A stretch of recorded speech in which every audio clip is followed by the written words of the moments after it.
primates evolved as social beings. And there's a reason why, like, if you're watching the best comedy show alone at midnight on your sofa, it's never going to be as funny as if you're in the comedy club with your friends. Yeah. You're never going to laugh as loud because we evolved as social animals and we experience things together. Welcome back to Quiet the Clock. We are joined again by Jon Birger, author of Datanomics and Make Your Move. In this episode with Jon, we're going to dive into the advice he gives in the book, Make Your Move. Jon, thank you again for being here and welcome back. And let's dive in to some of the advice that you gave in this book and some ways that women can start being more bold. So, I mean, there are two big pieces of advice from Make Your Move. One of them is essentially urging women to make the first move with men. The other is to get off the dating apps. You tell me where you want to start. Let's start with the dating apps, because I think that's a very hot topic, maybe a very controversial topic. I think people feel very differently one way or the other about that. So let's dive in and start there. So have you ever had a patient, a client who told you, Beth, I love online dating. All the guys I meet are so kind and so nice. It's such a good experience. It's the best thing ever. Never, Jon, never. They all hate it. Never. They hate it. And it's always this dance of like pausing it, getting off it, getting back on it. Yeah. I mean, I have not, to your point, heard one client express. Yeah. So basically, whenever I use this line in the lecture circuit, people start laughing like 6 words in. Yeah. Because everybody hates online dating. Yet, what I found as an author is that if you go into it too much, and you tell people to get off the apps, they don't like that either. Right. But I have many reasons why I don't like online dating, but I think some of it probably starts from my background as a financial journalist. Mm-hmm. And if you're on Tinder or on Match or on Bumble, I would strongly urge you to read the annual shareholder reports of Bumble and Match Group, the parent of Tinder and Hinge and everything else.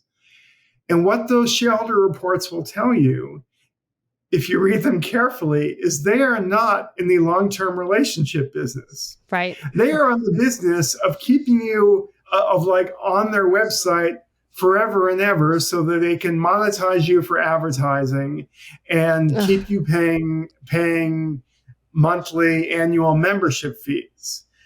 Your happily ever after is not their business model. No, of course not. And if you read their annual reports, it's like they're not even like bashful about it. Oh my gosh. Yeah.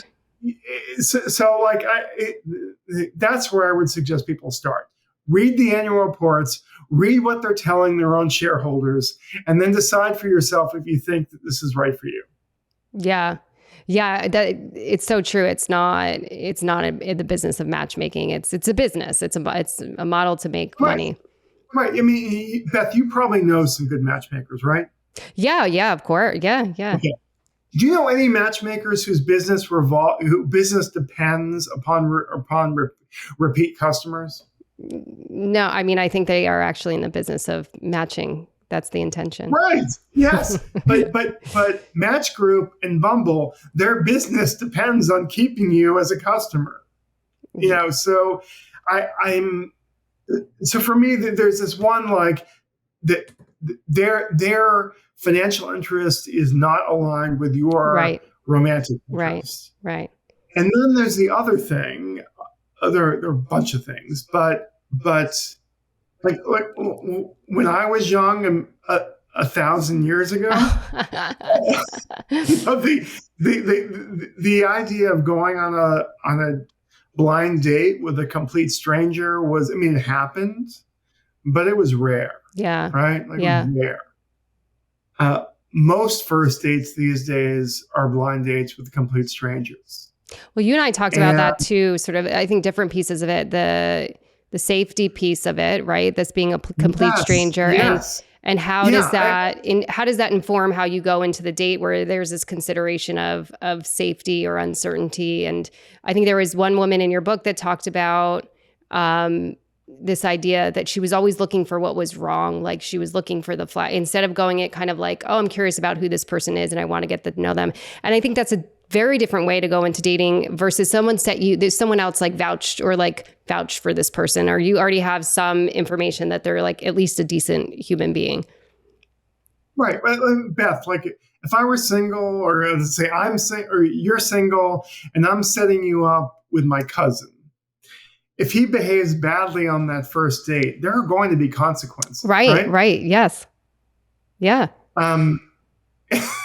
But and I think what we're like, we lose the importance of that. Like if you have a social connection to somebody, they're going to behave differently than if they're a complete stranger. Absolutely. I think like young singles these days don't realize how different that is. Like if there's no social connection, there's no accountability, people are going to behave differently than if they're your cousin's friend, or if they're a coworker, or if you know them from your apartment building or from the dog park. It's a very different experience than if it's just somebody who you were sorting through 20 profiles on Hinge and you made a kind of a commercial decision about which one checked off more of your boxes. Like that's a very different experience. Yeah, the accountability is different. And I'm kind of laughing as you're talking because I'm thinking about, I was single and bartending in New York City, and you meet a ton of people. And Shelly, this is how Shelly and I met, and my friend Shelly, who's here. And I think this accountability is of like, you sucked on this date, like, and we worked at a very popular New York City bar, like you're not coming back in this bar. So I think it's like, there's this accountability to behave differently when there is a third party or third, you know. I love the fact that you were a bartender. So I'm hoping you're going to agree with me, but I'm going to take a chance here. Okay. I guarantee you that I suspect with many people you met, men or women, there was a whole lot that you learned about them within 30 seconds. Oh, absolutely. Viewing their body language, hearing them talk, like you learned a lot about them just by being in their physical presence. Yes? 100%. 100%. Oh my God, I could talk for days about bartending experience. I want you to talk for a little bit about that. Because I think I felt fortunate. So when I started bartending at this bar, I had just come out of a 5-year relationship. And part of being in that relationship was my whole social circle and friend group and a group of 15 couples. And so I left that relationship and I lost that. At the same time, I was starting to bartend in New York City and meeting a whole new range of people. So I felt very fortunate that I had this opportunity to meet people in person. I don't know how big dating apps were then. They were there, and I think I did a little bit, but I didn't have to. But the bar gave me this opportunity to meet and engage in so many people in real life. And, you know, the people you wouldn't consider, like, I had this experience. Okay, I'm getting very real and honest here. This one guy came into the bar this one time, a beautiful guy. Shelly, I don't know if you were there, but beautiful guy. And all the girls are like swooning over him. And he took interest in me and we went on a date. And this guy, he was beautiful, but so freaking boring and had no personality. And I didn't get that from that first meeting at the bar. The next day I go into bartend and there was this sort of average looking guy. And within 30 seconds, I'm like, this guy is more interesting. This guy is more cool. This guy is more fun. But if you put those two on the dating app, I wouldn't have like swiped on the second guy. Right. So my gut feeling is, and you know, being a bartender is really the perfect barometer for this because you're meeting new people every minute, right? Oh wait, hold on, John. Marsha's on. Marsha's on the link. John, hold on. Hi, Marsha. You're going to learn more about other human beings in that 30 seconds at the bar than you would trading, you know, carefully curated text messages, DMs with them on the Hinge app for 2 weeks. I think this is one of the other pieces of advice you have in the book, is meeting people at work. And I think when you're engaging with people without the pressure of that this is going to be your person, or this is a date, or this idea that like, I don't know, are they going to be my boyfriend? Or are they going to be my girlfriend? You really get to know that person, and you're not like, there's not this pressure on like, who are you and who you're going to be. It's just like, who are you and can I get to know you? And I think, that was my experience at the bar. I wasn't, we were just meeting people that were coming in and having conversations with them. And we just got this opportunity that we're not looking at you through this lens of like, are you going to be a partner? It's just like, who are you as a person? Yeah. So I just think like human beings evolved as social, like primates evolved as social beings. And there's a reason why, like, if you're watching the best comedy show alone at midnight on your sofa, it's never going to be as funny as if you're in the comedy club with your friends. Yeah. You're never going to laugh as loud because we evolved as social animals and we experience things together. And all those things you learned about other humans, men or women, just by being a bartender, and you picked up on it immediately, you're never going to pick that up from like trading text messages on a dating app. Well, and I think what you said is great, like carefully curated. If one of the questions I ask is like to people who tell me they love online dating is like well, I ask them like, do you have a best friend? And it sounds like maybe your best friend's in the room with you. Yes.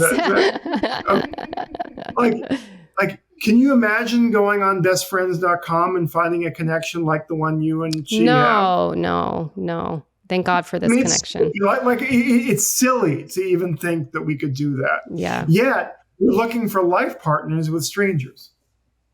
Yeah. I wonder if there's maybe give me your thoughts on this, like a balanced, healthy way to engage with both online dating and in-person dating. And maybe what becomes really problematic is when people are only online dating. I can speak to some clients that, one of my advice sometimes to them is like, scan the room, make eye contact. Like they're not open to that sort of real life, sort of green light, I guess we could call it.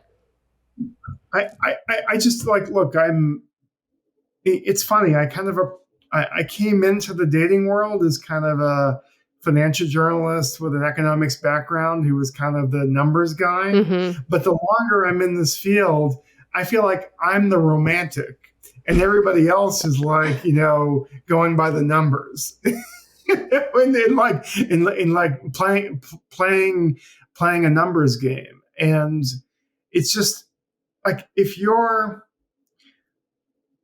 all the research shows that the couples who meet on dating apps are far more likely to break up. Yes, yeah. Than people who meet in the real world, and it doesn't take like a social scientist to understand why. And Beth, like you and I talked a little bit before. Can we talk a little bit about how you met your partner? Yeah, absolutely. Okay? Sure, absolutely. So why don't you tell the story. Okay. So I was 34. I was still single, and I had a dinner planned with some girlfriends that had been scheduled and rescheduled a billion times. I wasn't going to go. I said, let me go. This dinner, if I don't, this dinner's ever happening. So we're at dinner, me and 3 other girlfriends, and Rob just like walked up to our table, took the menu, and was like the most annoying person possible. But that's how we met. And I gave him my number. And even when he left, I was still in this place. Like I didn't see him clearly, but I think to your point, like meeting him in person was very different. I probably wouldn't have even given him a chance, but yeah, he walked over, took the menu, was super annoying. I gave him my number, and kind of obviously 8 years later, the rest is history. So the question I asked you a couple of weeks ago was, how often do you tell and retell that story? Oh, well, a lot. People ask that. We love telling that story. And it's fun to tell that story because he has his version, I have mine. And I was like, you were so annoying. He's like, yeah, but you gave me your real phone number. I was like, well, now hindsight, I'm glad. But yeah, we tell that story quite a bit. And your friends who were there, how often do they tell and retell? Oh, yeah, story? They all joke about, because I couldn't stop talking about how annoying he was the whole night. So they laugh about that. So this is where I'm going. those origin stories, your origin story is super important. Yeah. Yeah.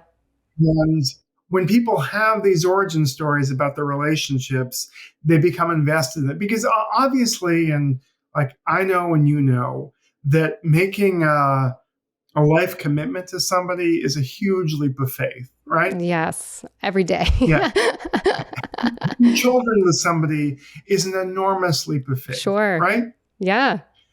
So I want to believe, you want to believe, everybody wants to believe that it was meant to be, right? Yeah. Yeah. This is something that was supposed to happen. And I believe this with my wife. I'm guessing you believe this with your partner. If the way you met somebody was by sorting through 30 dating profiles on Hinge and finding a few guys or a few gals who had the fewest yellow flags or red flags, and you were like, all right, that's a very different experience. Yeah. Than Very. Yeah. out to dinner with your friends and out of the blue meeting the love of your life. It's like we as humans need to, like, again, it's weird because I didn't think of myself as being a huge romantic until like, the deeper I got into this. Yeah. But I think like the whole way the dating world is moving is incredibly transactional Yes. and unromantic.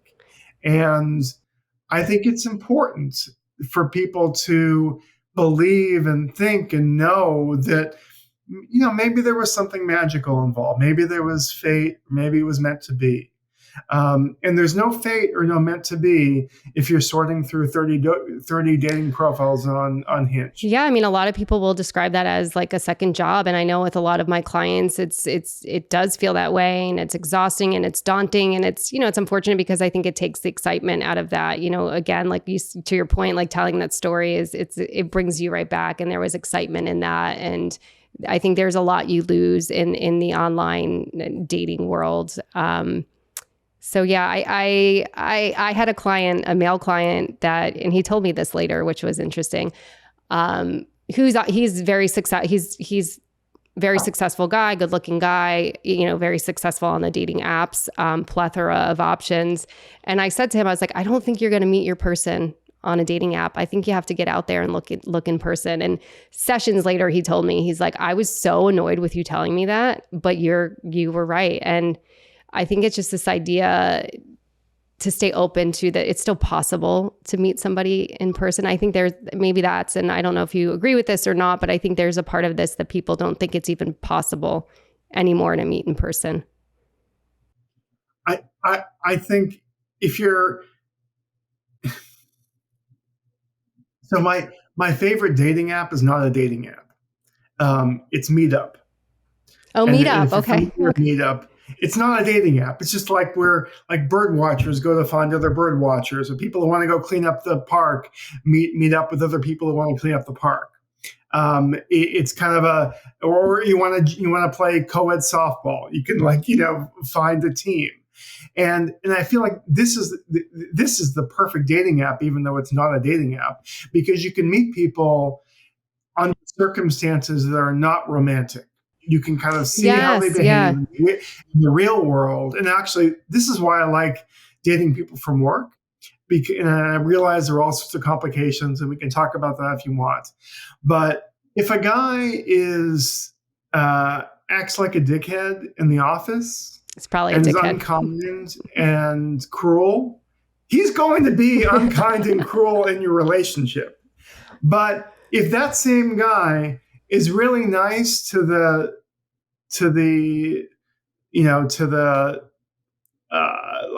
cleaning crew at night, or if he's genuinely, if he's nice to people at work, and he's caring, and he's going to be a good person in the relationship. And I really think you can learn a lot about people's character based upon how they behave at work. And this is why. And I get the fact that there are all sorts of complications, but this is why I think this is why couples that meet at work marry at a much higher rate than where they meet anywhere else. Yeah, I think that's, when we're talking about the difference between in-person or online dating, for a lot of my clients, they won't even go past a first or second date for someone they meet online. And then you don't get to see those parts of them. Like, how do they treat people? I guess if you're at a restaurant and someone treats the service staff like shit, and for former bartender, exactly. That's a no-no. Look, as a bartender, you saw the people who treat the service staff. Oh yeah. Yeah, and like you learned in 1 minute what somebody's character was like, right? Oh, easily. Oh my gosh. Some people treated us like peasants, for sure. 100%. Yeah.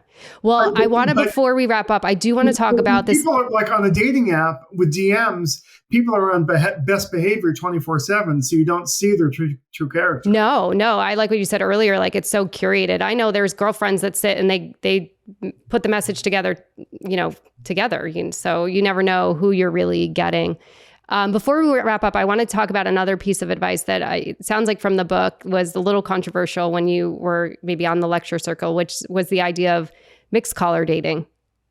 I wish it wasn't controversial. I'm not sure it even is, but I kind of feel like this concept of settling is so prevalent when it comes to dating these days. Yeah.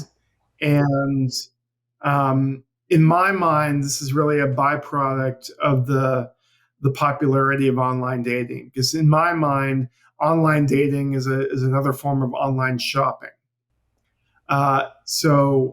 You see, but like there are a lot of dating coaches and dating professionals and advisors. Like, you'll hear about, like, well, I only want to be with a high value woman or a high value man, or I don't want to be with a low value woman or a low value man. If we were talking 20 years ago, these were very kind of like, you would hear like, this is what eggheads in sociology departments, this is the language they used 20 years ago. The fact that this low value man, low value woman language has become popular, it's really an example of how online dating has turned into online shopping, or online shopping has turned into online dating. This idea that we are going to put a value on another human being and say, oh yeah, they're low value. Yeah. I just think about it. It's crass. But because we now view who we're supposed to end up with as a shopping experience, and as we know from Amazon, if you don't like what you buy, you can probably return it within 30 days. It's become a very transactional experience. Yeah. And I don't look. This is why I don't think online dating is helpful, because it turns dating into shopping. Yeah. And I think the idea of, or at least the sense I got from what you're saying in the book about mixed color dating, it's about just opening your, like, not assuming who someone is based on what they do, and being more open to other type of people. I think what happens for some women is that they latch onto this idea of who they should be with, and it really narrows their vision and doesn't allow them to see other type of people. Yeah. So look, I went to an Ivy League college. I was a journalist for many years. I guarantee you that my plumber, I have no idea where he went to college at all, but my plumber drives an Audi, a really good Audi.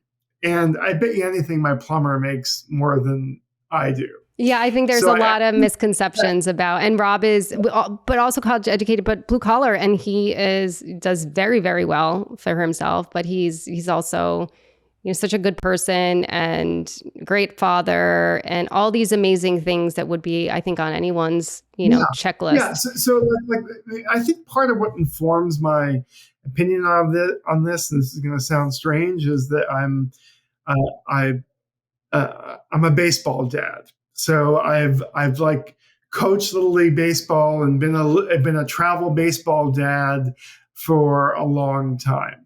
And I've been exposed to this kind of weird subculture in which I know a lot of dads who are cops and firemen and are landscapers and this kind of thing.